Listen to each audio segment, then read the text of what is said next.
தமிழ்ச்சொல்லி பார்வையாளர்களுக்கு வணக்கம். நம் தமிழ்ச்சொல்லியானது பிஜிடிஆர்பி தேர்வு எழுதக்கூடிய நண்பர்களுக்கு புதிய இணைய வழி பயிற்சி வகுப்பும் டெஸ்ட் பேட்சும் நம்ம தொடங்கியிருக்கோங்க. இந்த காணொலியில் நம்ம சீவக சிந்தாமணி கதை சுருக்கம் பார்க்கலாங்க. கடந்த காணொலியில் நம்ம முதல் இளம்பகம் பார்த்தோம். 13 இளம்பகங்களை கொண்ட சீவக சிந்தாமணியினுடைய முதல் இளம்பகமான நாமகள் இளம்பகம் இது நம்ம கடந்த காணொலியில் பார்த்துட்டோம். இந்த காணொலியில் அதனுடைய தொடர்ச்சி நம்ம பார்க்க போகிறோம். கோவிந்தியார் இளம்பகம் 2வது இளம்பகம். சரி, இதில் என்ன விஷயம் இருக்குங்கிறது நம்ம எளிமையாக பார்க்கலாம். ராசமாபுரத்தில் சீவகன் அவன் வாழ்ந்துட்டு இருக்கான். நம்ம கடந்ததில் என்ன பண்ணோம், அச்சனந்தி முனிவர் தவம் இயற்றுவதற்காக சீவகனிடமிருந்து விடைபெற்று கொண்டு சென்று விட்டார். இப்போ சீவகன் ராசமாபுரத்தில் இருக்கான். எப்படி இருக்கான்? மன்மதன் போல இருக்கான். இளமை பருவம்.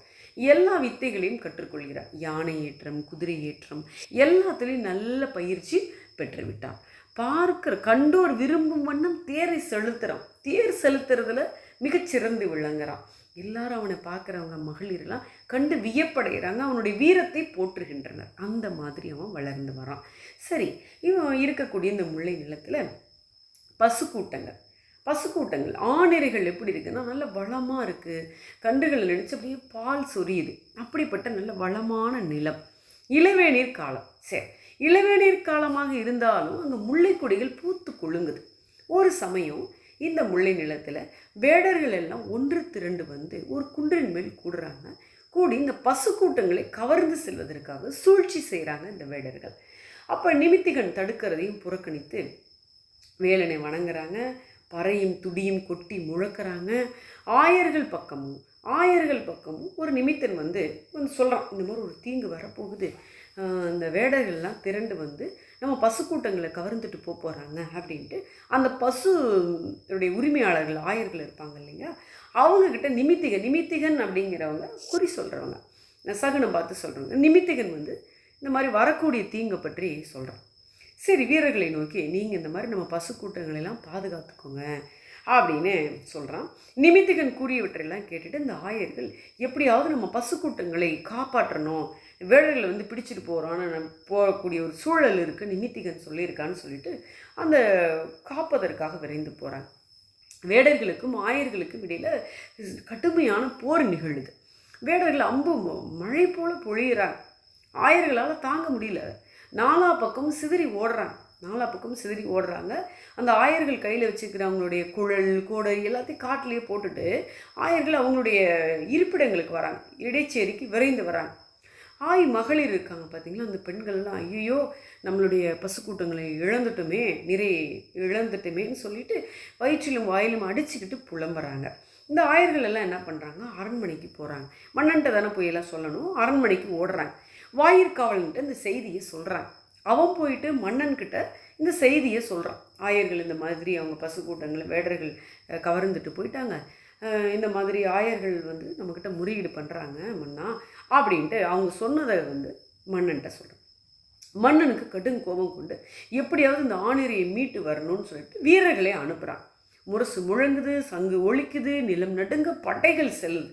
இந்த வேட்டுவ வீரர்களை போய் தாக்குறாங்க. பெரிய போர் நிகழுது. இந்த வேடர்கள் என்ன செய்கிறாங்கன்னா அந்த மன்னர்களுடைய வீரர்களை சூழ்ந்து தாக்குறாங்க. குதிரைகள்லாம் விழுது, தேர்கள் கவிழ்ந்து போகுது, யானைகள் செத்து போகுது. எஞ்சி வீரர்களும் பின்வாங்கி ஓடியாந்துடுறாங்க. அவங்கள எதிர்க்க முடியல, வேடர்களை எதிர்க்க முடியல, தாக்கு பிடிக்க முடியல. சரி, போர்க்கருவிகள்லாம் களத்தில் போட்டுட்டு இவங்க ஓடி வராங்க. இதை பார்த்த ஆயர்கள் என்ன பண்ணுறாங்கன்னா மன்னன்ட்ட மறுபடியும் போய் சொல்கிறாங்க, எப்படியாவது மீட்டு கொடுங்க அப்படின்ட்டு. கட்டியங்காரன் என்ன இது, நம்ம வீரர்களையும் அனுப்பி ஒன்றும் பண்ண முடியலேன்ட்டு அவனுக்கு ரொம்ப துயரம்தான். என்ன பண்ணுறதுன்னு அவனுக்கும் கையற்று இருக்கா. இந்த சமயத்தில் ஆயர்களுடைய தலைவன், அவன் பேர் நந்தகோன், இவன் யோசிக்கிறான். சரி, இனிமேல் மன்னனை நம்பினா வேலைக்கு ஆகாது போலன்ட்டு இதை எடுத்துகிட்டு இதுக்கு என்ன வழி அப்படின்னு யோசித்து இந்த ஆணிரையை யார் மீட்டு வராங்களோ அவர்களுக்கு என்னுடைய மகள் கோவிந்தையை நான் மணமுடித்து தருவேன் அப்படின்னு நந்தகோன் அறிவிப்பு சொல்லிட்டான். முரசு அறைய செய்கிறான். ஆனால் எல்லாராலையும் எல்லாம் யோசிக்கிறாங்க, ஆடவர் எவரும் வேடரை எதிர்க்க துணியல. ஏன்னா முதல்ல இவங்க போய் சண்டைக்கு போகிறாங்க, திரும்பி வந்தாச்சு. அடுத்து மன்னனும் வீரர்களை அனுப்பி அவர்களையும் வேடர்கள் துரத்தி அனுப்பிச்சிட்டாங்க. ஏன்னா அதனால் யாரும் எதிர்க்க துணியல. இந்த செய்தி சீவகன் காதுக்கு எட்டுது. சீவகன் இந்த செய்தியை கேட்டுட்டு நான் போய் வேடர்களை தாக்கிட்டு இந்த ஆணிரையை மீட்டு கொண்டு வருவேன்னு சொல்லி உறுதி சொல்லிட்டு போகிறான். போர்க்கோளம் பூண்டு தேரில் விரைந்து போகிறான். அவனோட இன்னும் நிறைய வீரர்களும் உடனுக்கு போகிறாங்க. சீவகன் போகிறான். நிமித்திகன் சொல்லையும் கேளாமல் வேடர்கள் போருக்கு எழறாங்க. அதாவது நிமித்திகன், வேடர்களுக்கு ஒரு நிமித்திகன் இருக்கான், இவங்களுக்கும் எல்லாருக்கும் நிமித்திகன் இருப்பாங்க. பகைவருக்கும் நல்லவனுக்கும் இருப்பான், கெட்டவனுக்கும் இருப்பான். அப்போ அந்த வேடர்கள்கிட்ட நிமித்திகன், அவங்க ஆள் நிமித்திகன் போய் சொல்கிறான், வேணாம் நமக்கு நேரம் சரியில்லை. அவங்க சொல்கிறத கேட்காம வேடர்கள் போருக்கு எழறாங்க. சீவகன் என்ன பண்ணுறான்னா வேகமாக போயிட்டு இந்த வேடர்களை வளைத்து சூழ்ந்து தாக்குறான். சீவகன் தன்னுடைய படையை அணிவகுத்து சரியாக வழி நடத்தி போகிறான். வேடர்களால் தப்ப முடியல. சீவகனுக்கு வேடர்கள் ஒப்பாக முடியாது. ஏன்னா அவன் மிகச்சிறந்த வீரன் இல்லையா. அவன் பகைவரும், அவர்கள் அவனுக்கு பகைவரும் கிடையாது. அவனுடைய நோக்கம் ஆணிரைகளை மீட்கணும், அவ்வளோதான். அப்போ ஆணிரைகளை மீட்பதே அவனுடைய குறிக்கோளாக இருந்தது. அதனால சீவகன் அந்த வேடர்களை பெரிதாக அவனு துன்புறுத்தலை. வில்லையும் அம்பையும் வேடர்கள் கீழே போட்டு அவங்க ஓடிட்டாங்க, அங்கிருந்து வெளியேறிட்டாங்க. வேடர்களுக்கு எந்த ஒரு தீங்கும் செய்யாமல் ஆணிரைகளை மீட்டு கொண்டு வரான் சீவகன். இது அவனுடைய பெருந்தன்மையை புலப்படுத்துகிறது. இந்த செய்தியை கேட்டுட்டு கட்டியங்காரன், நம்ம பண்ண முடியாத அவன் செஞ்சுட்டானே, நம்ம மனசுக்குள்ள ஒரு வேதனை இருக்கு. சரி, ராசமாபுரத்து மக்கள் என்ன பண்ணுறாங்கன்னா சீவகனுடைய வெற்றியை ரொம்ப கொண்டாடுறாங்க. அவனுடைய வெற்றி குறித்து மகிழ்ச்சி ஆரவாரம் செய்கிறாங்க. சீவகனுடைய பெற்றோரும், வளர்ப்பு பெற்றோர் இருக்காங்களா, அவங்களுக்கு ரொம்ப மகிழ்ச்சி.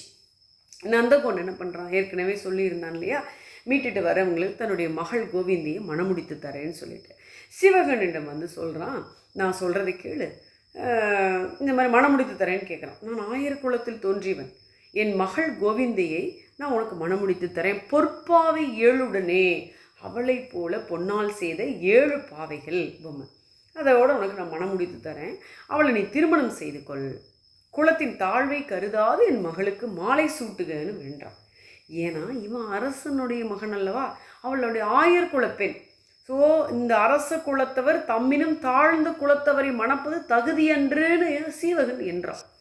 அதனால என்ன பண்ணுறான், கோவிந்தியை ஏற்றுக்கொள்ளவில்லை. கோவிந்தியை தன்னுடைய நண்பன் பதுமுகனுக்கு திருமணம் செய்து வைக்கலான்னு சீவகன் நினைக்கிறான். அதை நந்தகோன்கிட்டையும் நயமாக எடுத்து சொல்கிறான். ஐயா, நான் தங்களுடைய மகளுடைய பேரழகு எனக்கு தெரியும், தங்களுடைய குடும்ப செழிப்பும் என அறிவேன் எனக்கு தெரியும். ஆனாலும் இப்போது இருக்கிற நிலையில் நான் திருமணம் செய்து கொள்ள விரும்பலைங்க. ஆகவே நீ பொறுத்தருள்க. தங்களுடைய மகளை என்னுடைய ஆருயிர் நண்பன் இருக்கான் பதுமுகன், அவனுக்கு நீங்கள் மணமுடிக்க நான் தீர்மானிக்கிறேன், நீங்கள் அதுக்கு ஒத்துக்கோங்க. அவனும் எனக்கு சமமானவன் தான், நீங்கள் ஒப்புக்கொள்ள வேண்டுறேன்ட்டு நயமாக பேசுகிறான். அதை கேட்ட உடனே, சிவகா, உன்னுடைய விருப்பம் அதுவானா நான் தடை சொல்கிறதுக்கு இல்லை, அப்படியே ஆகட்டும்னு சொல்லிட்டு நந்தகோனும் அதுக்கு ஒப்புக்கொள்கிறான். திருமணத்துக்குரிய ஏற்பாடுகள் துரிதமாக நடக்குது. பதுமுகனுக்கும் கோவிந்திக்கும் இந்த திருமணம் மிகச்சிறப்பாக நடைபெற்றது. நந்தகோன் கோவிந்திக்கு தன்னுடைய மகளுக்கு பல பசுக்களையும் 7 பொறுப்பாவைகளையும் சீதனமாக கொடுக்குறான். பதுமுகன் கோவிந்தியினுடைய அழகை பாராட்டி அவளோடு இனிதே இல்லறம் நடத்துகிறான்.